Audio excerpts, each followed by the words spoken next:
सदन कसाई नाम सुना है? श्री जगन्नाथ महाप्रभु के भक्त श्री सदन कसाई।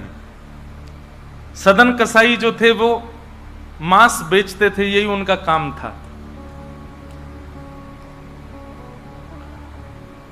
एक बार ऐसे तराजू में तोलते थे मांस को, तो जब मांस का विक्रय कर रहे थे तो उनको पता नहीं चला, वो भार की जगह शालिग्राम जी को रखते थे।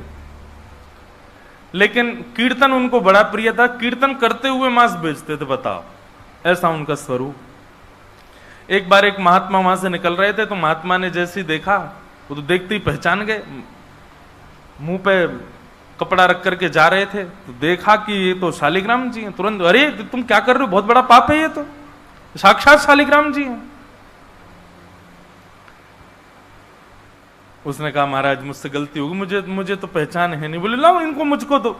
शालिग्राम जी ले लिए महाराज, जाकर के शुद्ध नदियों के जल से स्नान कराया, पंचामृत स्नान कराया, इत्र लगाया, चंदन लगा करके चांदी के सिंहासन पर बैठा के माला पधरा दी। ठाकुर जी का कीर्तन, बढ़िया खीर बना के भोग लगाई और खूब रोए महात्मा। बोले कि नाथ आप भी कहां के कसाई के यहां बैठे थे, अब आप विराजो, प्रेम से रतन सिंहासन पर विराजो।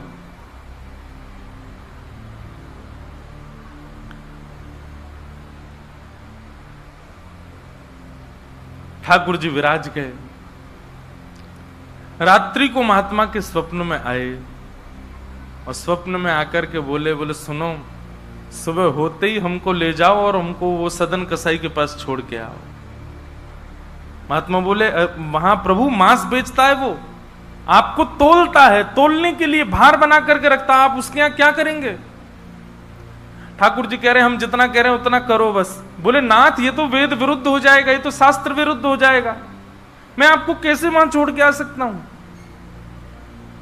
आपको वहां क्या सुख मिल रहा है?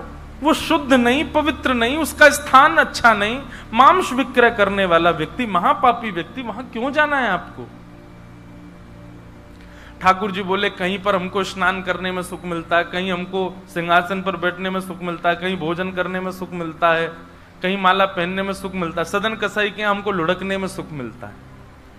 उसके तराजू में जब वो तराजू से तोलता है तो हम इधर उधर लोटपोट होते हैं, हमको उसमें बहुत आनंद आता है, हमको छोड़ के आओ उसके पास ही।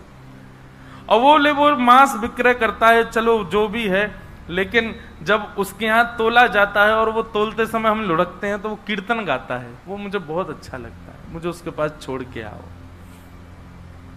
न जाने कौन से गुण पर दयानिधि रीझ जाते।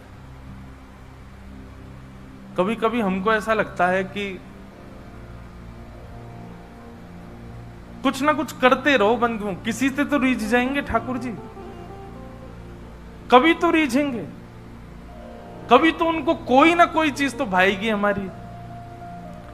इसलिए आशा मत छोड़ो, लगे रहो, कुछ ना कुछ करते रहो। पर एक बात, चतुराई से नहीं, जान करके नहीं, बिना जाने भोले बनकर, सहज बनकर के करते रहो, ना जाने किस भाव से रीझ जाए। सदन कसाई के पास महात्मा वापस आ गए और आकर के शालिग्राम जी देने, सदन कसाई बोलो नाथ यहां क्यों ले आए इनको दोबारा, यहां तो मांस बिकता हूं मैं, बहुत गंदा स्थान है ये। बोले धरो इनको अपने पास ही। ठाकुर जी रात में स्वप्न में आकर के कह के गए कि उनको तुम्हारे संग ही रहना है। मुझे कथा पढ़ते समय लग रहा था सदन कसाई की क्या स्थिति हुई होगी जब महात्मा ने कहा कि ठाकुर जी ने स्वप्न में आके कहा कि उनको तुम्हारे पास ही रहना है। हाथ पांव कांपने लगे, नेत्रों से अश्रुधार गिरने लगे सदन कसाई के। मन में विचार करते हुए कहता है कि मैं इतना पापी, इतना गंदा इंसान, और ये ठाकुर जी मुझसे मिलने के लिए मेरे पास चले आए। मैं इनके लिए इतना भी नहीं कर सकता कि ये दूषित काम ना करूं। ज्यादा से ज्यादा क्या होगा, भोजन ही तो नहीं मिलेगा मुझे, धन ही तो नहीं कमाऊंगा, लेकिन इससे बड़ा और धन क्या चाहिए कि ठाकुर जी मेरे से मिलने के लिए व्याकुल हो रहे हैं। उसी समय सदन कसाई ने अपनी दुकान बेच दी, सब काम बंद कर दिया और बस अपने ठाकुर जी के लिए जीवन जीने लगा। आप मुझसे मिलने के लिए तड़प रहे थे नाथ, अब मैं तड़पूंगा आपसे मिलने के लिए, मैं आऊंगा आपसे मिलने के लिए। और निकल पड़े सदन कसाई जगन्नाथपुरी की ओर। पूछा लोगों से, कहां है पुरी?